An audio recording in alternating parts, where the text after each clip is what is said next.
Bien-aimés dans le Seigneur, Shalom. Je vais partager aujourd'hui sur être attaché à Jésus-Christ pour vaincre. Sans plus tarder, bien-aimés, je vais commencer cette petite exhortation par une courte prière. Nous prions nous tous pour la gloire du Seigneur. Parce que, comme j'ai l'habitude de le dire, à tout moment, lorsque nous nous présentons devant le Seigneur, nous devons toujours inviter la présence du Saint-Esprit. Il n'y a que lui seul qui peut nous faire entrer dans cette bonne compréhension de la parole de Dieu. Nous allons prier. Tendre ami, tendre papa, au nom de Jésus-Christ de Nazareth, nous te disons merci car tu n'as pas changé. Tu es le même hier, aujourd'hui, éternellement. Merci Père Dieu de gloire pour ton souffle de vie dans la vie de mon frère, dans la vie de ma sœur. Merci Yahweh, car tu as permis encore ce matin que nous puissions parler de ta part. Assiste-nous par ton Esprit Saint. Saint-Esprit de Dieu, fais-nous entrer dans la profondeur de la compréhension de cette parole. Et Seigneur Dieu de gloire, ouvre nos oreilles spirituelles afin de comprendre, Seigneur, ce que tu veux nous parler. Dans le nom puissant, merveilleux de Jésus-Christ de Nazareth, ainsi nous tous nous avons prié. Amen. Oui, peuple de Dieu, comme je disais, notre Dieu nous aime. Notre Dieu, il n'aime pas la mort d'un pécheur. Il ne veut pas que nous puissions rater le royaume des cieux. Ce qu'il veut, c'est notre bonheur. Mais nous savons une chose, que le diable, lui, il cherche des gens pour amener avec lui en enfer. Et bien aimé, je ne suis pas sûr que tu veux être parmi ceux-là qui iront en enfer. C'est pourquoi la parole de Dieu est trop claire. Jésus-Christ qui est la parole, il nous éclaircit. C'est à tout moment. Maintenant, là, je te dis, il vient toquer dans nos portes de notre cœur. Jésus-Christ est venu toquer dans ta porte, bien-aimé. Il a dit, lorsqu'il toque à la porte de ton cœur, ouvre seulement ton cœur et Jésus-Christ entrera. Et si tu lui laisses la permission de guider ta vie par son Esprit Saint, bien-aimé, tu seras une personne heureuse. Bien sûr, il y aura des combats, il y aura des tribulations, mais toi, tu ne tomberas pas. Pourquoi? Parce que c'est lui qui vit en toi est plus fort que celui qui est dans ce monde. C'est pourquoi, bien-aimé, je vais nous lire un verset que peut-être nous tous nous connaissons, mais voyons voir comment le Saint-Esprit va nous donner la compréhension. C'est dans le livre de 2 Timothée 3, au premier verset. Je reprends encore, 2 Timothée 3, le verset 1. Je vais lire au nom de Jésus-Christ. Ça, c'est la Bible, parole de vie. Tu dois savoir, dans le dernier jour, il y aura des moments difficiles. Bien-aimés, la parole est claire. Nous devons savoir ceci. Dans le dernier temps, nous aurons des moments difficiles. Nous ne nous bagarrons pas avec le ténèbre pour gagner. Non, bien-aimés, la victoire nous avait déjà été donnée il y a 2000 ans sur la croix de Golgotha. Mais ici, notre Seigneur, au travers de son serviteur Paul, il parlait à Timothée, disant qu'au dernier temps, il y aura des moments difficiles. Nous allons voir, nous allons connaître des moments difficiles. Mais quand on te parle déjà en avance qu'il y aura des moments difficiles, qu'est-ce qu'il faut faire? C'est pour prendre des précautions. C'est pour prendre des précautions, bien-aimés. Ayons la confiance en notre Seigneur Jésus-Christ dans sa parole, bien-aimés. Lorsque tu as confiance dans la parole de Dieu, je sais que ces moments-là arriveront. Où tu es déjà dans ce moment difficile que tu traverses, toi et ta famille. Mais je vais te donner un conseil. Attache-toi à Jésus-Christ et confiance dans sa parole. Il a dit ceci, c'est lui qui connaît, c'est lui qui a plutôt formé le projet de paix et le projet, et non pas le projet de malheur.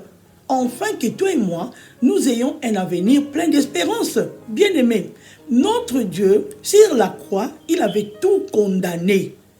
Bien sûr, l'homme, au début, au commencement, l'homme avait péché. Ils ont péché contre Dieu. Ils ont péché contre le Créateur de ce monde. Mais tellement que son amour est grand, il ne pouvait pas nous laisser comme ça. Lorsque l'homme a péché, et tout a basculé, tout a changé. L'homme commence à tomber malade, l'homme commence à mourir, l'homme commence à tuer, l'homme commence à être jaloux. L'homme commence à aimer le monde plus que son créateur. L'homme commence à ouvrir maintenant officiellement ses oreilles et prendre son temps à converser avec le ténèbre. Bien-aimé, mais par l'amour de Dieu, c'est lui qui envoya son unique fils, Jésus-Christ de Nazareth, afin que toi et moi, bien-aimés, nous ne puissions pas mourir, mais que nous ayons la vie et cette vie en abondance. C'est pourquoi il nous a dit que vous aurez des moments difficiles, mais tout celui qui espérera en Jésus-Christ, il ne sera jamais déçu. Toute personne qui donnera son cœur et qui se laissera être dirigé, guidé par le Saint-Esprit, il ne sera jamais déçu, bien-aimé. Oui, dans nos familles, nous connaissons beaucoup de problèmes. Il y a de ces familles-là qui payent les dettes de leurs parents, de grands arrière-parents, des choses qu'ils avaient fait, des pactes qu'ils avaient commis avec le diable, bien-aimé. Aujourd'hui, c'est les dents des enfants qui sont agacés.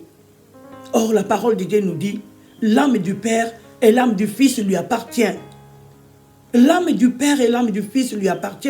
Ce proverbe ne se dira plus jamais, bien-aimé. Mais pourquoi nous continuons toujours à souffrir? C'est parce que quelque part, nous sommes toujours dans la désobéissance. Nous sommes toujours dans la désobéissance. Or, la parole de Dieu nous dit de s'attacher à Jésus-Christ. C'est lui qui est le cep et son père le vigneron. Et nous, nous sommes les sarments. Tout sarment qui s'attache au cep ne peut pas manquer la vie, bien-aimé. Tout sarment attaché au cep ne séchera jamais, bien-aimé. Mais nous séchons, c'est parce que nous sommes détachés. Nous nous sommes détachés du sarment. Du cep, bien-aimé. Du cep.